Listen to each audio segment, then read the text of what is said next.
I get it. Go to. But I don't want to acknowledge you guys are spying on the intelligence agencies. I just want to put one other issue on the floor before I get another question or two, which is Ukraine. This administration, unlike the administration you worked in, decided to provide limited defense articles to Ukraine. Do you think that was a wise decision? And more broadly, do you see any scope for any sort of a deal on eastern Ukraine? The answer is yes, I think it was a wise decision. But then again, I was pushing that for 2 years before we left. So, and the reason is I think the more you up the ante, the cost to Russia for their aggression. I mean, as you all know, and you know this better than anybody, you know, the one big lie going on about Ukraine back in the rest of Russia is that no Russian soldiers are engaged, they're not dying, no body bags are coming home, et cetera, because there's overwhelming opposition on the part of the body politic in Russia for engagement in Ukraine in a military sense. Do I think I think the Donbass has potential to be able to be solved, but it takes two things. One of those things is missing now, and that is I'm desperately concerned about the backsliding on the part of Kyiv in terms of corruption. They made, I mean, I'll give you one concrete example. I was, not but it just happened to be that was the assignment I got. I got all the good ones. So I got Ukraine. And I remember going over convincing our team, or others too, convincing us that we should be providing for loan guarantees. And I went over for, I guess, the 12th, 13th time to Kyiv, and I was supposed to announce that there was another $1 billion loan guarantee.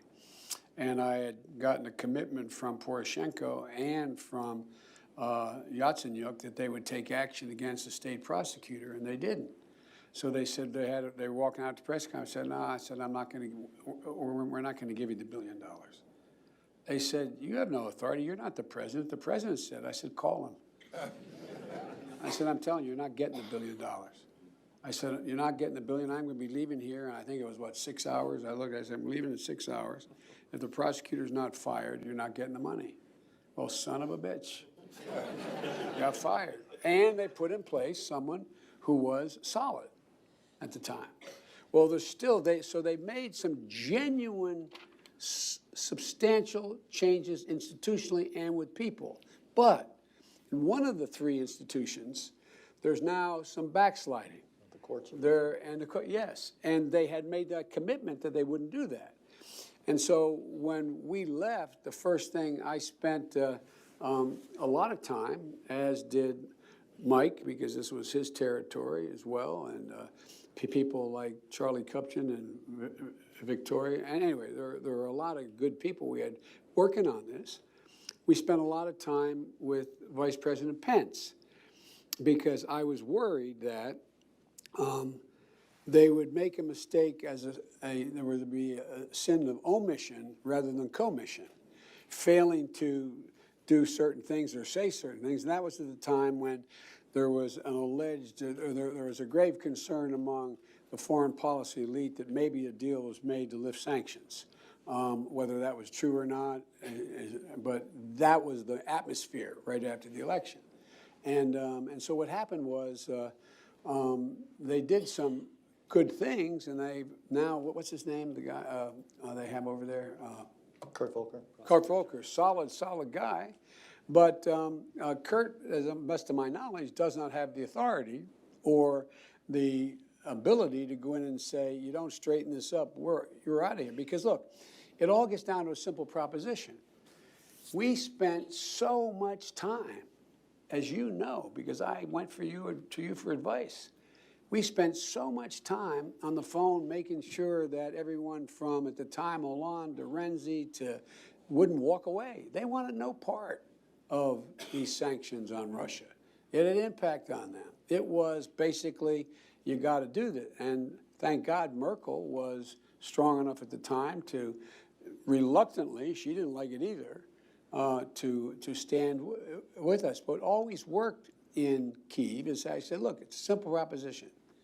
If, in fact, you do not continue to show progress in terms of corruption, we are not going to be able to hold the rest of Europe on these sanctions.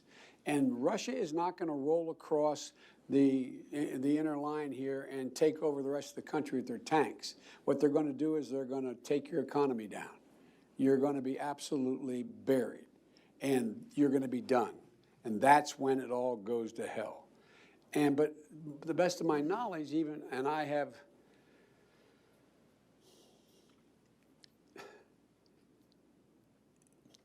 it's a very difficult spot to be in now when foreign leaders call me. And they do, because I've never, ever, ever would say anything negative to a foreign leader, and I mean it sincerely, about a sitting president, no matter how fundamentally I disagree with them. And it is not my role to make foreign policy. But the questions across the board range from, what the hell's going on, Joe, to what advice do you have for me? And my advice always is I give them names of individuals in the administration who I think to be knowledgeable and committed, and I say, you should talk to so-and-so. You should. And what I do in every one of those times, I first call the vice president and tell him I received the call, tell him and ask him whether he has any objection to my returning the call, and then what is the administration's position, if any, they want me to communicate to that country. But the point is, there is no pressure that I'm aware of, correct me if I'm wrong, no pressure I'm aware of on the present leadership in Ukraine to hold them together to be able to continue what looked like was a real possibility of turning Minsk into something that was doable by being much tougher than Germany wanted us to be. But we were moving in that direction, but now it looks like the pressure's off, and it requires just day to day to day